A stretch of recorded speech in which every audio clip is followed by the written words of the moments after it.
Hello traders. இன்னைக்கு 17th March Nifty analyse பண்ணிடலாம். இன்னைக்கு வந்து 100 பாயிண்ட் கேப் அப் ஓப்பன் ஆயிடுச்சு.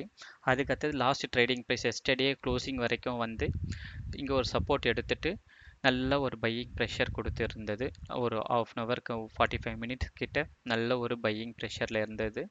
அது 23,570 அப்படின்றது அங்கே வந்து ஒரு ரெசிஸ்டன்ட் ஆச்சு. 13th 12th அன்னைக்கு வந்து ஒரு பெரிய கேப் டவுன் ஆச்சு. அங்கே எங்கேருந்து மார்க்கெட்டு டேர்ன் ஆச்சோ அந்த இடத்துல வந்து உங்களுக்கு ரிவர்ஸ் ஆகிருக்கு. மார்க்கெட் இன்னைக்கு ரிவர்ஸ் ஆச்சு. திருப்பியும் பார்த்தீங்கன்னா உங்களுக்கு மார்க்கெட் வந்து டுடே லோ அளவுக்கு கீழே இறங்கி திருப்பியும் அங்கே ஒரு நல்ல பையிங் ப்ரெஷர் இருந்தது. பையிங் ப்ரெஷரில் நல்லா வந்து மூவ்மெண்ட் கொடுத்தாங்க. அரௌண்ட் 130க்கு வந்து 23,586 ஆல்மோஸ்ட் இந்த கேப் கிட்ட ஃபில் பண்ணுற அளவுக்கு வந்துட்டாங்க. 13th கேப் டவுன் ஆனாங்க. அதோட கேப்பை வந்து ஃபில் பண்ணிட்டாங்க. ஆல்மோஸ்ட் இன்னும் கொஞ்சம் ஒரு 30 பாயிண்ட் இங்கேயே பிடிச்சிருந்தாங்கன்னா அந்த கேப்பை ஃபில் பண்ணியிருக்கோம். அந்த கேப் இங்கே ஃபில் பண்ணாதனால திருப்பியும் பையர்ஸ் இங்கேயே என்ட்ரி ஆயிட்டாங்க.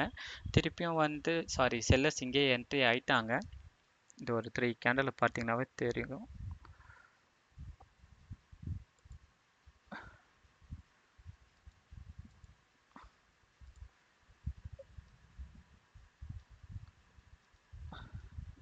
இது ஒரு candle inverter hammer candle engulfing. இங்கே ஒரு எங்கல்ஃபிங்.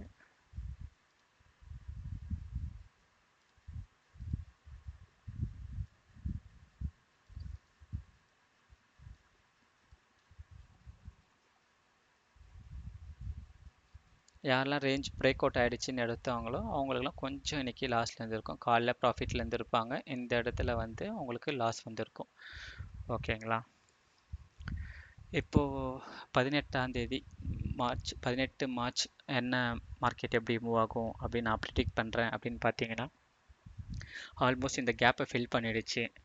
இப்போ நெக்ஸ்ட்டு வந்து பார்த்தீங்கன்னா நாளைக்கு ஃப்ளாட்டாக ஓப்பன் ஆகுது அப்படின்ற பட்சத்தில் ஃபஸ்ட்டு மூமெண்ட்டாக உங்களுக்கு ஃப்ளாட்டாக ஓப்பன் ஆகுது அப்படின்னா நாளைக்கு 23,620 அப்படின்ற இடத்துல வந்து ரெசிஸ்டன்ஸ் ஆகி கீழே வரதுக்கும் வாய்ப்பு இருக்குது. ஓகே, 24,480 அப்படி வந்து கூட உங்களுக்கு நிஃப்டி அப் ட்ரெண்டுக்கு போகும். அப்படி இல்லை அப்படின்னா உங்களுக்கு ஃபஸ்ட்டு ஓப்பன் ஆகிறதே வந்து கேப் டவுனில் ஒரு 20-30 பாயிண்ட்ஸில் கேப் டவுன் ஆகிட்டு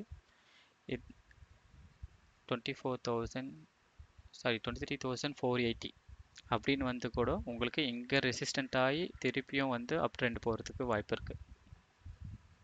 ஓகே, அப்படி இல்லை 23,490 இதை பிரேக் பண்ணுறாங்க அப்படின்னா அடுத்த சப்போர்ட் 23,400 ஒரு சப்போர்ட் இருக்குது.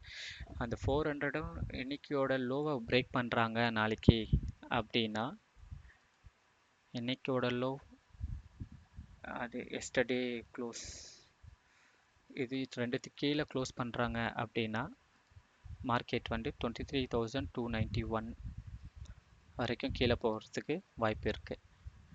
ஓகே, அப் ட்ரெண்டில் அப் சைடில் பார்த்தீங்கன்னா ஃபஸ்ட்டு டார்கெட்டாக வந்து 23,720 வைக்கலாம். அதுக்கு செகண்ட் டார்கெட்டாக வந்து 23,776 வரைக்கும் போகிறதுக்கு வாய்ப்பு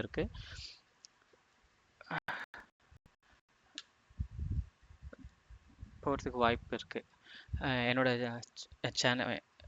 சேனலை சப்ஸ்கிரைப் பண்ணிக்கோங்க, லைக் பண்ணுங்கள், கமெண்ட் பண்ணுங்கள். என்னோட அனலைஸ் புரிஞ்சிருக்கா கீழே வந்து கமெண்ட் பண்ணி சொல்லுங்கள். இது வந்து எனக்கு பூஸ்டப்பாக இருக்கும். அப்கமிங்ஸில் வீடியோ பண்ணுறதுக்கு ஒரு நல்ல ஒரு இதுவாக இருக்கும். கொஞ்சம் சப்போர்ட் பண்ணுங்கள். தேங்க்யூ.